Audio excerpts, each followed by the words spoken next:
উত্তর সুরমায় হবে পৃথক উপজেলা। সুনামগঞ্জ সদর উপজেলার রঙ্গারচর, সুরমা, জাহাঙ্গীরনগর ইউনিয়ন নিয়ে উত্তর সুরমায় পৃথক উপজেলা গঠন ও দাঁড়ারগাঁও হালুয়ারঘাট সেতু নির্মাণে প্রত্যাশার কথা ব্যক্ত করেন সুনামগঞ্জ ৪ নির্বাচনী এলাকার সংসদ সদস্য পদ প্রার্থী ব্যারিস্টার আবিদুল হক আবিদ। সুনামগঞ্জে এই হালুয়ারঘাটে আপনাদের ব্রিজ করে দেব, এটা আপনাদের প্রতি আমার অঙ্গীকার, এটা আপনাদের প্রতি আমার ওয়াদা, এটা আমি অবশ্যই অগ্রাধিকার ভিত্তিতে এই প্রথম কাজ আপনাদের এই ব্রিজ আমি করে দিব ইনশাআল্লাহ। বাংলাদেশে যদি কোনো নতুন উপজেলা হয় সেটা এই উত্তরাঞ্চলে এই বৃহত্তর রঙ্গারচর নিয়ে ইনশাআল্লাহ এটা হবে।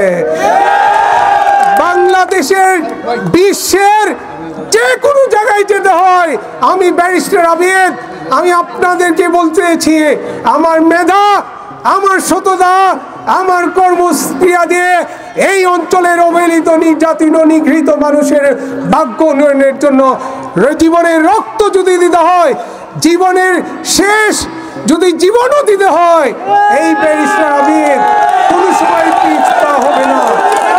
শনিবার দুপুরে হালুয়ারঘাট থেকে বেড়িগাঁও পর্যন্ত দীর্ঘ মিছিল শেষে বেড়িগাঁও স্কুল মাঠে মনোনয়ন প্রত্যাশী ব্যারিস্টার আবিদুল হক 31 দফার প্রচার সভায় প্রধান অতিথির বক্তব্যে এসব কথা বলেন।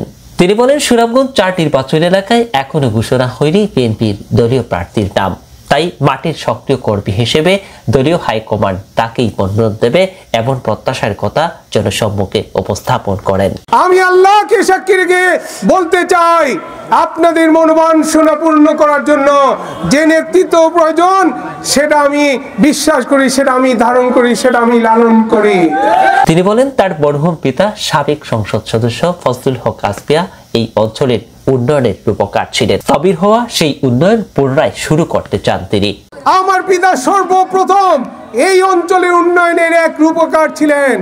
মঙ্গলঘাটা থেকে আশাউড়া থেকে শুরু করে এই যে আপনাদের চলতি নদীর বাঁধ থেকে রাস্তাঘাট থেকে শুরু করে সব জায়গায় এটা ফজলুল হক আসপিয়া সাহেবের সময় সূচিত হয়েছে।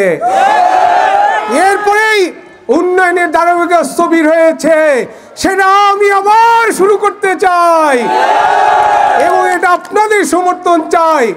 আপনাদের সমর্থন, আপনাদের সহযোগিতা নিয়ে আবার এই অঞ্চলে উন্নয়নের ধারাবাহিকতা আবার আমি শুরু করব ইনশাআল্লাহ। নির্বাচন নিয়ে ষড়যন্ত্রের কথা উল্লেখ করে বলেন, নির্বাচনকে নিয়ে ভিন্ন ধরনের একটি ষড়যন্ত্র শুরু হয়েছে। আপনাদেরকে বলবো, 16 বছর আমরা ফ্যাসিবাদের বিরুদ্ধে সংগ্রাম করেছি। আজকেও যে অপশক্তি আমাদের গণতন্ত্রকে নস্যাৎ করে দিতে চায় তাদের বিরুদ্ধে আপনারা সজাগ সচেষ্ট থাকবেন।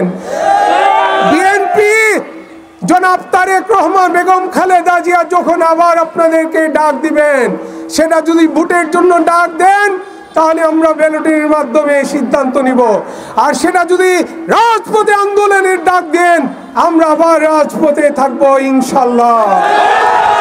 আমি আপনাদের সুখে দুঃখে, আমার পরিবার, আমার প্রয়াত পিতা ফজলুল হক আসপিয়া সাহেব আপনাদের সুখে দুঃখে ছিলেন। আমিও আপনাদেরকে নিয়ে আমি এই ধানের শীষের কাণ্ডারি হতে চাই। আমি আপনাদেরকে বললাম, আপনাদের এই কষ্ট আমি আমার রক্ত, আমার চামড়া দিয়েও আমি সেটা রাখবো। এই উত্তর দক্ষিণ পূর্ব পশ্চিমের মালিক যে আল্লাহ, সেই আল্লাহকে সাক্ষী রেখে, আমার প্রয়াত পিতা ফজলুল হক আসপিয়াকে সাক্ষী রেখে বলছি, আপনারা আমার জন্য দোয়া করবেন। আল্লাহ যাতে আমাকে এই অঞ্চলের এই সুনামগঞ্জ সদর বিশম্বরপুর আসনে যাতে ধানের কাণ্ডারি নির্বাচিত করে, সেই দোয়া আপনারা রাখবেন। আপনাদের প্রত্যেকটা কাজের জন্য, রাস্তাঘাট যে কোনো উন্নয়নের জন্য আমার বাসায়, আমার বাড়িতে আমার কাছে ধন্যবাদ দিতে হবে না।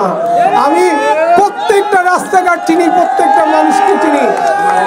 আপনারা যারা আছেন, অনেকে আপনাদের পরিবারে মা বোন আছেন, প্রত্যেকে আপনারা আমাদের মা বোনের কাছে গিয়ে দানের শীষের কথা বলবেন, বেগম খালেদা জিয়ার কথা বলবেন, আমার সালাম দিবেন। আমরা আপনারা ঐক্যবদ্ধভাবে আগামী ফেব্রুয়ারি যে নির্বাচন হবে সেখানে বিএনপিকে আমরা ভোটের মাধ্যমে বিজয়ী করব। সবাই সুনামগঞ্জ জেলা বিএনপি নেতা, সাবেক পৌর কমিশনার আব্দুল্লাহ আল নুমান সহ স্থানীয় ও জেলা নেতৃবৃন্দ বক্তব্য রাখেন। সুনামগঞ্জ ৪ আসনে আপনাদের পছন্দের প্রার্থী এবং উত্তর সুরমা অত্যন্ত প্রিয়জন প্রধান জনাব ব্যারিস্টার আবিদুল হক আবিদের সমর্থনে আজকে তারেক রহমানের ঘোষিত 31 দফা বাস্তবায়নের লক্ষ্যে লিফলেট বিতরণ এবং মিছিল কার্যক্রমে অংশগ্রহণ করার জন্য আমার পক্ষ থেকে বাংলাদেশ জাতীয়তাবাদী দল সুনামগঞ্জ জেলাবাসীর পক্ষ থেকে আপনাদেরকে আন্তরিক অভিনন্দন ও শুভেচ্ছা।